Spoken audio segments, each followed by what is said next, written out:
Here in the EV Reality Check booth, we also want to make sure that we are bringing people that are from the area to answer questions that you might have, but also provide their expertise. And so I am joined this weekend by Dan O'Shea. Dan, what's up, man? Hi, everyone. Thanks, Matt. Dan O'Shea here. I've been in the EV charging business for 15 years, and so happy to answer anyone's questions, and super excited to talk to Manuel here about the combination of solar and electric vehicles. So that's it. Yeah, we're talking to Manuel Larrain. Did I get it right? Yes, thank you, Matt. Yeah, Northwest Electric and Solar. So what you guys are working on is basically you're on the front lines of making homes work from a clean energy perspective. Is that kind of an easy way to say it? But what else do you guys do? Right, we're helping homeowners take control over their energy journey, either by how they generate it, store it, or use it. So. Well, people think to themselves all the time, they hear about solar, they think like, Phoenix, Arizona. They think somewhere it's like, oh, the sun is always shining. Today's a great example of, hey, the sun is shining even here in the Pacific Northwest, and you can build out a system that not only produces energy, but also, for example, can store energy. It can fill up your car at home using the sun. That's really what we're talking about, right?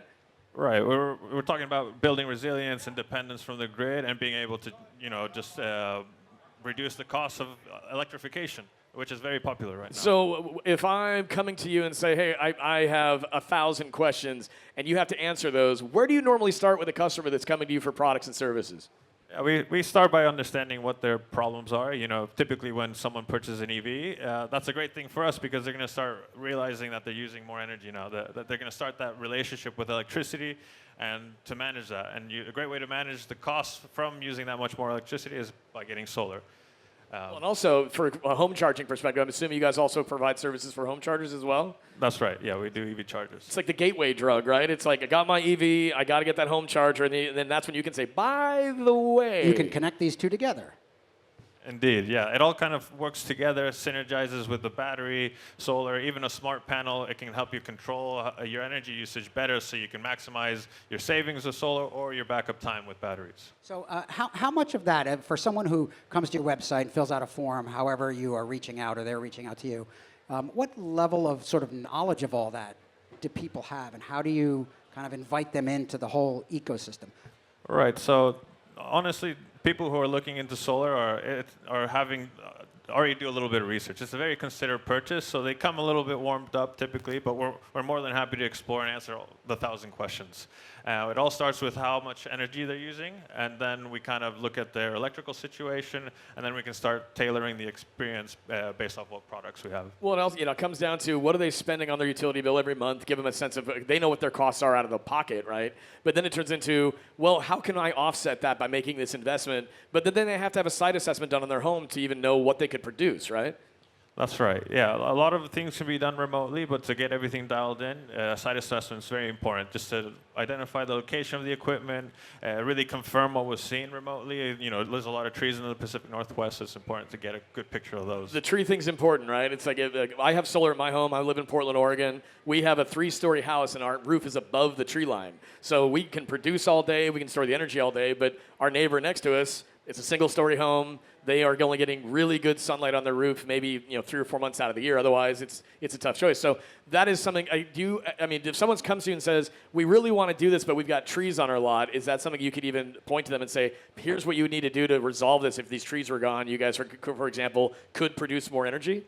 Right, so even with lots of trees, the way solar works in Washington is through net metering. And that's, even though it's cloudy 9 months of the year, during the sunny period of the year, we can actually generate a lot of credits that you use throughout the winter. And so that's why it's important to understand how much energy they're using so you can size the system to meet their needs. That's so net metering, there's a lot of people that probably don't even know what that phrase means. They hear that and they go, cool, so is there a fish involved? Like, what happens with net metering?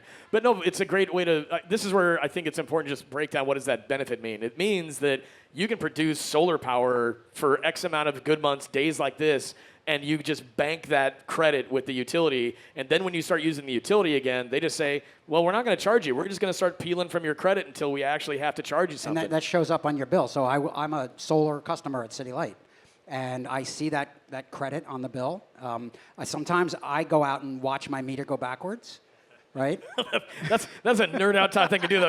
You crack a beer, you go, Yeah. What'd you do on Sunday? Man, I watched my meter go My meter backwards. was counting backwards. It's like, but all I hear every time I see that thing do it, it's like, cha-ching, cha-ching, cha-ching. But that's it, though. The financial benefit is equal to the environmental benefit for how they can, again, produce clean energy, manage it themselves. But it really does boil down to just the ones and zeros about what it means for the wallet, right? That's right. Yeah, Washington has an average ROI of 13 years, which is really strong, despite having a really cheap rate of electricity and the solar access that we have. So, for all that's changing right now with the Inflation Reduction Act and all the benefits and rebates and incentives that are changing now for clean energy products, what do people need to know about the changes that have happened there? Yeah, there's a lot of big changes coming up. That tax credit from the federal government is going to be expiring at the end of the year. How much is that federal tax credit? That's a 30% tax credit. So if someone buys a system from you for, I don't know, $30,000, it's got solar, big array, that's going to be a big chunk of that expense up front to them, but that's a federal tax credit, so if they owe federal taxes, they can apply it there. That's right. It's a reduction of your taxes. So yeah, if you bought that $30,000 system, you get $9,000 back the following year when you do your taxes. And there's no tax. It's a tax exemption product in Washington, so that's almost 40% of your system back in 1 year. That's a huge discount. So, but that's end of year. You said that's when that's sunsetting now. Right. It's expiring at the end of the year, and this isn't the first time the solar industry has seen a cliff like this. And ironically, the case for solar is just going to get stronger since a lot of things are happening that's going to reduce the deployment of more utility-scale solar, and the electricity rates is going to go up, which makes the case for solar even that much better. Does the case for adding a battery and storage get better, let's say without the tax credits? It's maybe a higher upfront expense, but what's the ROI on that? Right. I've run some calculations. It depends on the escalation rate of electricity. Right now, we're estimating around 5% increase of your electricity cost per year. And without the tax credit, you're going to look at around a 25-year payback period. With that, goes up to 7.5%, goes down to 17%, and then if it's up at 10%, which is very feasible since PSC and some of the big utilities here are increasing their rates by 17 to 20% per year, you're around that 13 to 14-year mark, despite not having the tax credit. So, to your point, it ebbs and flows, right? So you've seen these types of things before. What is the state offering on anything related to clean energy? Is there any rebates right now from the state? Yeah, right now, only tax exemption for solar. If you connect batteries to that, you can also have that be tax exempt. That's a big deal, because then it turns into exactly what is they're willing to spend up front and how long, as you said, calculating what is that ROI. So at the end of the day, for someone who's coming to you, getting an assessment, getting some pricing figured out, is that really kind of where you always land the plane? Is you can say, look, at the end of the day, if you spend X, it'll save you Y, and here's that payback period. Is that really what kind of gets people over the edge?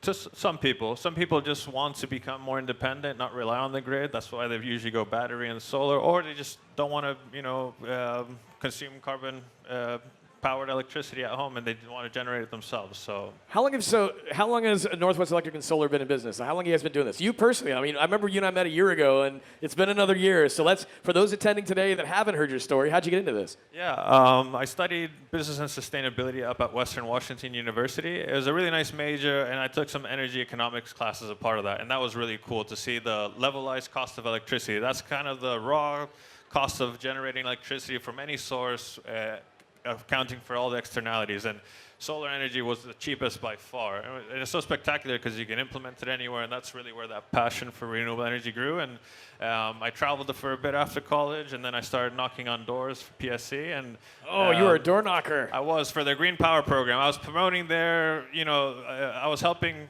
customers choose to support renewable energy projects by paying a little bit more on their bill. But then when the pandemic came, I couldn't knock on doors anymore.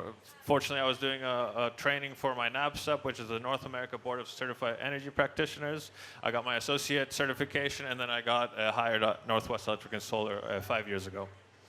Well, it's been kind of a ride for the solar industry in the last 10, even 20 years, because the technology's been around for decades. We've had solar panels in space for decades. This is something that I think people just sort of always thought it was on the fringe, kind of like, yeah, you could do that. But as you describe, a lot more people, I think, especially because of things like electrification, EVs, they're understanding, and I think you said the words, is just that they can control their energy better.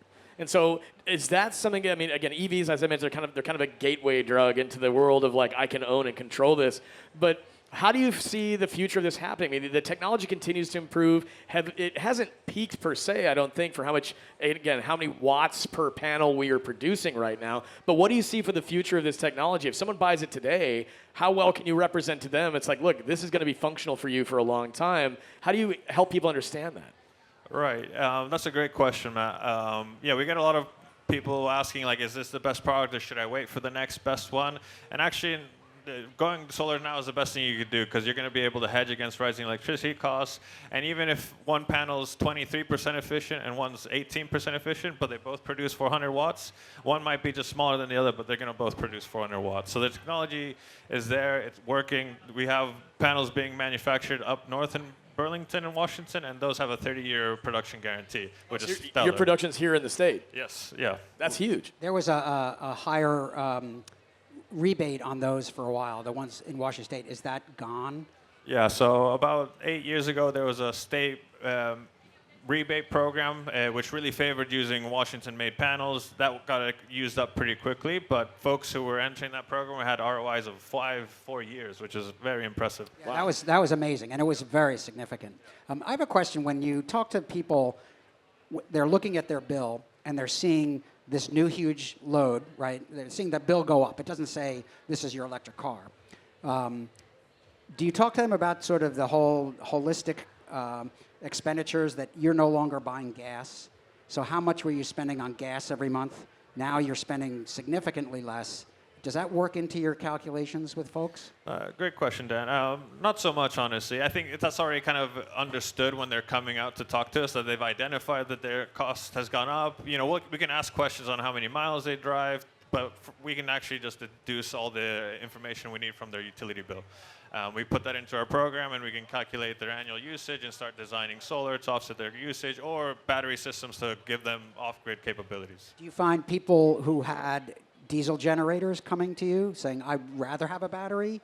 Is that ever in the conversation? Yeah, it is. It's yeah, people kind of get tired of having to maintain the diesel generators, you know, having to buy the fuel. Batteries are a seamless, you know, experience that you can actually start connecting solar or smart panel to and interacting with all these systems, which makes it really cool and personalized. So, and gives you the control that you need to really have the experience that you want. So we're sitting in Redmond right now. Where is your service territory that you normally offer services to? A lot of people at Expo today, they may not be from Seattle Metro. So if someone hears this discussion, wants to learn more, but they need to know you can actually work with them, what's your guys' reach? Yeah, we typically stand on the west side of the Cascades. We're located in Kenmore, which is in north of Lake Washington, and along the entire I-90 corridor, or sorry, I-5 corridor will work. During the summer, we'll go east, but in the winter, we'll typically stick to the Puget Sound area. Okay, well, again, and also, you guys are here at the show today, though, yeah? Yeah, we're over at booth 201. We got lots of swag. We got the products here to check out in person. We're really happy to be here. If you want to see solar panels in person, and again, learn more about what you guys offer from Northwest Electric and Solar, you just kind of got to loop around, right? Go all the way around through the show-off section and get over to your guys' booth. For those that are still listening, okay, Dan, again, I just said booth 201, right? Booth 201. That's it. So for those that want to learn about what you guys offer for products and services, how do they find you after the show? Yeah, nwsolar.com. Everything can be done remotely. Give us a call as well. Yeah, fill out a form. We're happy to help. We'll get the conversation going. To be fair, our schedule's filling up because of the ITC cliff. We're scheduling into November. Late November, wow. Yeah. Okay. And that's very common for other installers. So. Well, you heard it. You heard that too. So if you can hear our voices, we're at the EV Reality Check booth here at Electrify Expo, powered by GreenCars. If you're shopping for an EV, if you're EV curious, if you're also just wondering, if you're a homeowner, how do I take the next step as it relates to solar home batteries? You got to go by and see Northwest Electric and Solar. They're here at the show, booth 201. Manuel, thank you so much for coming by. It's a pleasure to chat with you again. I think, again, the progress, as you said, it's like you guys are booking into November right now. So get by the booth and start getting that information. Otherwise, that cliff is coming. That cliff is coming. Anything else you want to add?